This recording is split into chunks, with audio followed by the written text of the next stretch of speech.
Bonsoir à tous, je me présente, je m'appelle Blackfire. Oui, je suis un peu insomniaque. Avec la chaleur, de toute façon, on n'a pas trop le choix. Et du coup, on va enchaîner avec DC, puisque comme vous le savez, Green Lantern sort dimanche, ouais, demain. Et du coup, après s'attaquer à l'homme d'acier et à Batman, on va s'attaquer au personnage de la Trinité, qui est Superman, Batman et bien évidemment Wonder Woman, honneur aux dames, pour le coup. Alors, je l'ai mis en troisième position, mais il faut aussi réfléchir à ce qu'on va dire parce que c'est aussi important. Wonder Woman, c'est un de mes personnages d'ici que j'aime beaucoup, un de mes personnages préférés aussi, plus que Batman, parce que Wonder Woman, c'est un. Alors je vais l'expliquer, on va commencer par la première étape. Pourquoi Wonder Woman? Déjà, Wonder Woman, pour moi, c'est.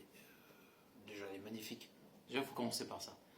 Wonder Woman, elle est magnifique. C'est la première chose que tu vois chez elle, c'est sa beauté. Faut dire la vérité. Donc voilà, ça c'est le premier point. Deuxième point, elle s'appelle Wonder Woman. Et elle porte bien son nom. Voilà. Alors on commence doucement, après on va monter en puissance, vous inquiétez pas. Troisième chose, qu'est-ce qui fait que c'est un personnage stylé? Alors Wonder Woman, c'est la reine, la princesse de Themyscira. Alors certes, le titre est ronflant, mais c'est la princesse des Amazones, Diana de Themyscira. C'est un personnage exceptionnel. Donc voilà, en troisième position, le titre de Diana. Et comme je vous dis, petit à petit, on va monter en puissance. Quatrième position, alors Wonder Woman n'a jamais eu de série animée, mais dans les films d'animation et dans les séries d'animation genre Justice League, je vous invite à regarder parce que Wonder Woman c'est imperfect. Que ce soit dans la série Justice League d'animation, Wonder Woman c'est imperfect. Ne regardez pas Gal Gadot, c'est n'importe quoi, elle est nulle. Voilà. Wonder Woman c'est la série Justice League. Regardez ça. Si vous avez compris, vous avez regardé tous les épisodes de Justice League, vous avez compris qui est Wonder Woman. Et voilà, elle est énormissime dans cette série et dans tous les films d'animation de DC, donc ça c'était important. Elle n'a pas de film d'animation et elle n'a pas un film à la hauteur, du coup on ne parlera pas de Gal Gadot. Moi je l'appelle comme ça parce que je ne peux pas me l'avoir. Je ne soutiens pas moi les pro-israéliens ou ceux qui ont servi dans l'armée israélienne, c'est pas trop ma cam, surtout quand je sais que Wonder Woman c'est une guerrière qui défend l'humanité et l'amour. Voilà, je trouve pas trop ça chez Gal Gadot. On va poursuivre. En cinquième position, les jeux vidéo. Alors, il n'y a pas un jeu vidéo attitré à Wonder Woman, mais elle est dans deux jeux exceptionnels de DC qui sont Injustice 1 et 2, ou dans une sorte d'univers parallèle. Comment expliquer ça? Et ben en fait, le Joker a tué Lois Lane et Superman a pété les plombs et l'a tué. Et c'est un énorme run de DC. Et en fait, Wonder Woman dans le jeu, elle est incroyable, autant le personnage que le gameplay. Et ce qui est intéressant dans le premier jeu, c'est qu'on a la version, on va dire, normale où c'est pas arrivé, et l'univers alternatif. Et en fait, il y a les deux Wonder Woman qui s'affrontent, et du coup, c'est hyper intéressant en fait. C'est excellent, c'est tout ce que DC n'a jamais réussi à faire en film. C'est vraiment réussi. Maintenant, on va parler en 6, on va parler des comics. Qu'est-ce qu'on peut dire de Wonder Woman? En comics, Wonder Woman, c'est une dinguerie. Paradise Lost, comment on appelle ça? Il y a Hors la loi aussi qui est excellent avec Wonder Woman. Guerre et paix. Il y a plein de runs autour de Wonder Woman qui sont incroyables. Et vraiment, c'est un excellent personnage en comics. J'aime bien Superman et Wonder Woman en comics aussi. Super intéressant. Je vous invite à voir si vous ne l'avez pas vu. C'est la relation entre eux. Ils sont en couple et c'est hyper intéressant. C'est super bien fait, donc je vous invite à voir. En septième position, je voulais vous parler d'un truc sur Wonder Woman qui ne me revient pas. Bon, vu que ça ne me revient pas, on parlait des comics. Septième position, qu'est-ce que je n'ai pas dit? Alors, il faut savoir que Wonder Woman, on va parler de son statut. Déjà, c'est un membre de la Justice League, ce qui n'est pas rien. Et en étant membre de cette Justice League, il faut savoir que Superman, c'est le personnage le plus fort de la Justice League. Ok, Wonder Woman n'est pas loin. Wonder Woman n'est pas loin. Il faut savoir qu'elle a déjà battu Superman. Donc, si elle a battu Superman, elle peut battre n'importe quel de la Justice League. Voilà, le débat est terminé. Je vais partir sur un long débat, mais en fait, elle peut battre n'importe quel de la Justice League. En fait. Non, mais c'est vrai, c'est vraiment une guerrière princesse Amazone sans pitié. Elle se bat pour. Voilà, les Amazones se battent jusqu'à qu'elle meure. Donc voilà. Et vu qu'elle contrôle magie, le est un peu fort. Mais son épée et puis son lasso peut faire en sorte de faire mal à Superman. Et puis voilà, elle peut aller violent parce que Wonder Woman, voilà, pas une blagueuse.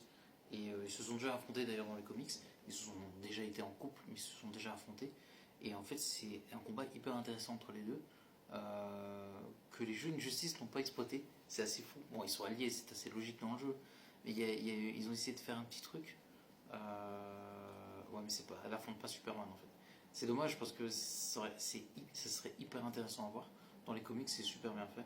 Donc voilà, maintenant on va passer à la 8ème position et on va parler du roster d'ennemis de Wonder Woman. Bien évidemment, c'est inférieur à Superman et Batman ou des personnages comme Spider-Man, mais elle a quand même un roster intéressant parce que quand t'as Hades, Circe, Ares, comment on appelle ça, les sirènes, les harpies et Cheetah, je pense que et Athéna, tu peux te vanter de voilà, d'avoir de sacrés clients envers toi, surtout que ce sont, on va dire, pour les trois quarts que je viens de citer, des personnages de la mythologie, et donc du coup c'est des adversaires assez redoutables pour Wonder Woman, parce que Hadès, bah, c'est le roi des enfers,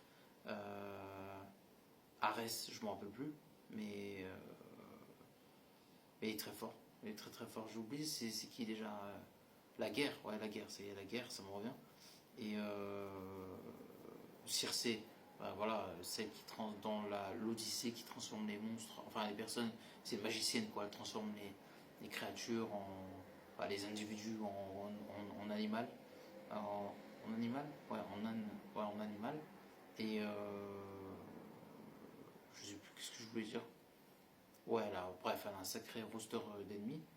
Maintenant, il me reste deux catégories pour parler de Wonder Woman, et j'avoue que c'est assez intéressant. Bah, on peut dire aussi que c'est le personnage le plus fort de DC en femme, voilà, mais aussi, voilà, pour moi, en fait, c'est Superman et derrière, il y a Wonder Woman. Il n'y a pas Batman. Wonder Woman, elle tue Batman tous les jours. Dans Justice League, quand Wonder Woman est avec Batman, enfin, au sens amical du terme, il sait que c'est la patronne. Voilà. Il sait qu'elle est très forte. J'aime bien sa relation avec Superman et le reste de la Justice League, et vraiment c'est un personnage énorme. Donc voilà, et je vais finir sur un dernier point. Je voulais commencer par ce point-là, mais je vais finir finalement avec celui-ci, peut-être le meilleur. Wonder Woman, c'est un exemple pour toutes les femmes, de manière générale. C'est-à-dire que pour moi, Wonder Woman, c'est ce qui représente le girl power. C'est une princesse, c'est une guerrière, c'est une maman aussi. Elle a une fille qui s'appelle Lizzie, de mémoire. C'est un personnage qui a bien évolué dans les comics. C'est dommage qu'elle n'a pas un anime ou un film à la hauteur de son personnage. J'espère que ça va arriver dans l'univers de James Gunn. Et je sais pas qu'est-ce que je peux vous dire de plus sur Wonder Woman, mais c'est un exemple. Enfin, pour les hommes, pas forcément. Ça inspire le respect déjà. Mais elle a ce truc du girl power. Pour moi, le girl power, c'est Wonder Woman. C'est la femme belle, grande, stylée, intelligente, forte, qui a des convictions, qui a des principes. Et s'il y avait plus de femmes comme Wonder Woman dans le monde dans lequel on vit, ce serait pas mal.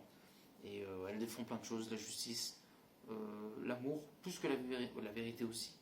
Mais voilà, et croyez-moi, il ne faut pas énerver Wonder Woman parce que elle a déjà enfin, comment dire ça, c'est une guerrière. Elle a affronté Darkseid quand même, c'est pas rien. Elle serait même plutôt bien sortie. Elle a affronté Doomsday, elle a perdu, mais voilà, voilà. Elle est très forte, très très forte. Et c'est un de mes personnages féminins préférés, je pense que c'est le personnage féminin le plus fort de DC. Quelqu'un s'y me corrige, je veux bien, mais voilà, elle peut battre Supergirl est forte aussi, donc ça peut se juger entre les deux, mais je mets quand même en avantage à la princesse, enfin, ouais, la princesse des Amazones, Diana de Themyscira. Donc n'oubliez pas de commenter, liker la vidéo, et en plus il y a une phrase que je kiffe trop de Wonder Woman, j'aime trop quand elle dit Hera, donne-moi ta force. Je sais pas, je kiffe le truc, il y a un côté un peu Odyssée, Hercule, j'aime bien. Donc n'oubliez pas de commenter, liker la vidéo, et à la prochaine. Ciao.